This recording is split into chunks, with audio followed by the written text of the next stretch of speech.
you ever had one of those nights where something just doesn't feel right? A night that starts off ordinary, but leaves you with chills that never quite go away. When I was just 8 years old, I experienced something that still haunts me to this day. What started as a quiet night turned into an unforgettable encounter. One that could have been much worse if luck hadn't been on my side. Imagine waking up to strange noises in your own home, thinking it's just your family, only to realize later it wasn't. That's exactly what happened to me. Tonight, I'm sharing a true story from my childhood that will make you question how safe you really are, even in the comfort of your own home. This is not just a tale, it's a warning. So grab a blanket, turn off the lights, and prepare yourself for a story that's both unsettling and unforgettable. Let's begin. When I was around 8 years old, my parents were much older than most of my friends' parents, with my 2 older siblings being at least 10 years older than me. One night, I woke up to a commotion coming from downstairs. My parents were clearly upset about something, but I couldn't make out exactly what it was. I opened my bedroom door just enough to hear more clearly and called down, "Mom? Dad?" My mom came to the bottom of the stairs and, sounding stressed, told me, "Go back to bed." I didn't ask any questions. I could tell they were worried about something, but I obeyed without pushing it.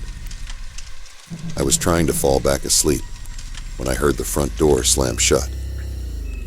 After that, everything went silent. I assumed my parents had left the house, but wasn't sure why. Still, I followed my mom's instructions and stayed in bed, trying to sleep. Sometime later, I woke up again to sounds from downstairs, the front door closing, followed by footsteps. I figured my parents had returned home and were trying not to disturb me. I heard occasional footsteps and various noises, like drawers and cabinets being opened and closed. I even thought I heard the fridge opening. At that point, I convinced myself it was probably my older brother, Chris, who was 10 years older than me and already had a driver's license. It wasn't unusual for him to come home late, sometimes as late as 2 a.m., and get something from the fridge. The noises continued for a while, and I kept telling myself logical explanations for what I was hearing. Eventually, I heard footsteps coming up the stairs. They grew louder and closer until they reached the top of the stairs and stopped in front of my door. The door slowly creaked open, and I lay there still, staring in the direction of the door. There was no light outside of my room, so all I could see was a dark shape that resembled a person's head. I called out, trying to get a response, starting with Chris, then Mom, then Dad. When I got no reply, I said, "Who's there?" The figure didn't answer. It simply closed my door softly and walked away.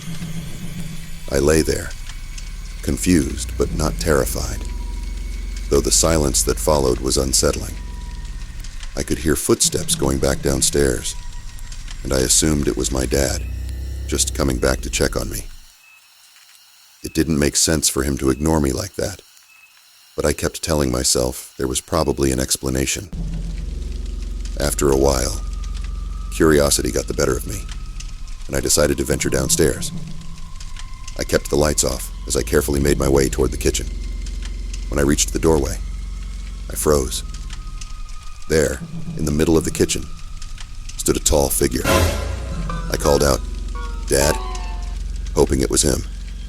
Instead, a deep voice said, "Go back upstairs." I panicked, turned, and ran back up to my room, jumping under the covers as my heart raced. The voice didn't sound like my dad at all, which made everything feel even more wrong. I didn't think much about the presence of a stranger in the house at the time. but the next set of events made it impossible to ignore. I soon heard the front door open again, and voices from downstairs. My parents had returned, and they sounded shocked to see me still awake. I asked, "What happened?" And they told me that Chris had been in a car accident, but that he was going to be okay. Months later, I found out that Chris had gotten into a wreck while driving in a condition that he shouldn't have been in. My parents had received a call from the hospital and rushed to the scene, leaving me asleep in bed. I asked my dad if he had come into my room earlier, and that's when I learned the truth. They had been gone for hours. My mom immediately started yelling at my dad for not locking the door when they rushed out of the house, and that's when everything clicked for me. I wasn't just hearing noises from my family. I had been hearing a stranger move around the house. The realization hit me hard, and my parents, understandably alarmed, decided to search the house. My dad grabbed his gun while my mom called the police. The police arrived soon after, and I had to give my account of what had happened. My parents felt terrible for having left me alone with an unlocked door, but at the time, they were simply caught up in the emergency with Chris. The officers reassured them that, luckily, nothing of value had been stolen, but it was clear the person who had broken in hadn't come with any intent to harm me. Still, the experience was terrifying. The idea that someone had entered our home while I was asleep, and that I had actually interacted with this person, was frightening, especially for a child. Even though nothing happened to me physically, the feeling of a stranger being in the house is something I'll never forget. For more videos, please subscribe.